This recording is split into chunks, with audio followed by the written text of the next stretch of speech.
Para comenzar, vamos a repasar diciendo que los números de arriba de la fracción se llaman numeradores o numerador y los números de abajo de las fracciones se llaman denominadores o denominador. Ambos están separados por la línea de fracción.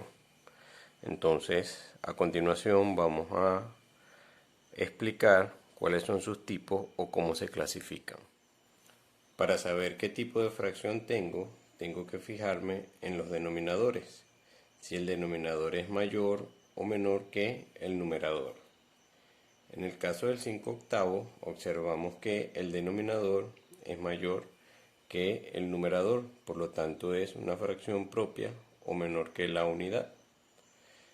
En el caso de 3/2, observamos que el denominador es menor que el numerador, por lo tanto es una fracción impropia o mayor que la unidad. En el caso de 4/10, vemos que el denominador se compone por un número de la unidad seguida de 0, por lo tanto es una fracción decimal. Y en 1 y 3/4 observamos que la fracción está acompañada de un número entero, por lo tanto es una fracción mixta. En el caso de las fracciones propias o menores que la unidad, según el denominador hacemos el gráfico, es decir, en el caso de 5/8 vamos a hacer un gráfico que va a estar dividido en 8 partes y de esas 8 partes vamos a tomar 5 o vamos a colorear 5. Es importante señalar que cuando hago mis gráficos las partes tienen que ser iguales. Puedo usar cualquier figura geométrica siempre y cuando las partes en que divida sean exactamente iguales. Entonces, de las 8 partes que tengo, tomé 5.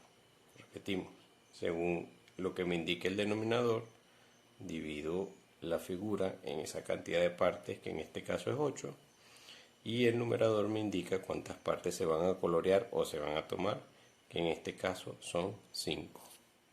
En el caso de las fracciones impropias o mayores que la unidad, igualmente el denominador es quien me indica de cuántas partes va a ser el gráfico. La diferencia entre las impropias y las propias es que se deben repetir tantas veces el gráfico según el denominador hasta que se pueda completar el numerador.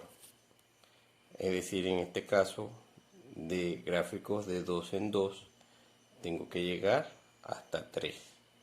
Al igual que en el gráfico anterior, las partes deben ser exactamente iguales. Entonces, fíjense en el detalle. Tengo dos gráficos de 2 y voy a ir coloreando o tomando de esos gráficos tanto me pida el denominador.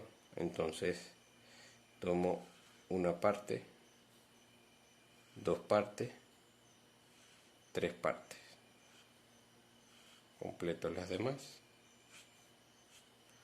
Entonces, de 2 en 2, ¿verdad? Tengo que llegar a 3. Entonces tomé una parte, 2 partes, 3 partes. En este caso queda un cuadrito en blanco o una parte en blanco.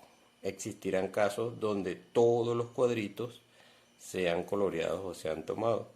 Lo importante es que el gráfico no esté pegado, porque eso es lo que me indica que es una fracción impropia o mayor que la unidad. En el caso de esta fracción decimal se grafica igual que esta fracción propia, dado que el denominador es mayor que el numerador. Entonces tenemos un gráfico, ¿verdad?, que se compone de 10 partes iguales, y de esas 10 partes entonces vamos a tomar o a colorear solamente 4. De la siguiente forma, hemos tomado o coloreado 4 partes, que es lo que indica el numerador. Para graficar una fracción mixta se hace muy parecido a cómo se grafica una fracción impropia. Es decir, igualmente será el denominador quien indique en cuántas partes iguales va a estar dividida el gráfico, y se deben realizar dos gráficos, uno tanto para el número fraccionario y otro para el número entero. Este primer gráfico de aquí representa mi número entero y lo voy a colorear o a seleccionar todo porque es un número entero. Si aquí hubiese un 2 en vez de un 1, entonces serían tres gráficos, porque serían dos partes enteras más el gráfico de la fracción. Pero como en este caso tenemos un 1, entonces este primer gráfico es para la parte entera y vuelvo y repito, lo debo colorear todo porque es una parte, es un número entero. Entonces, como es un número entero, lo tomo todo completamente, lo selecciono todo. Y ahora grafico mi parte fraccionaria, es decir, mi número fraccionario. El gráfico que está dividido en cuatro partes, voy a tomar solamente 3. Entonces repito, 1 es la unidad, por lo tanto está todo coloreado, todo seleccionado. Y mi parte fraccionaria, o mi número fraccionario, que es 3/4, también está dividido en cuatro partes, pero de esas cuatro partes solamente voy a tomar 3.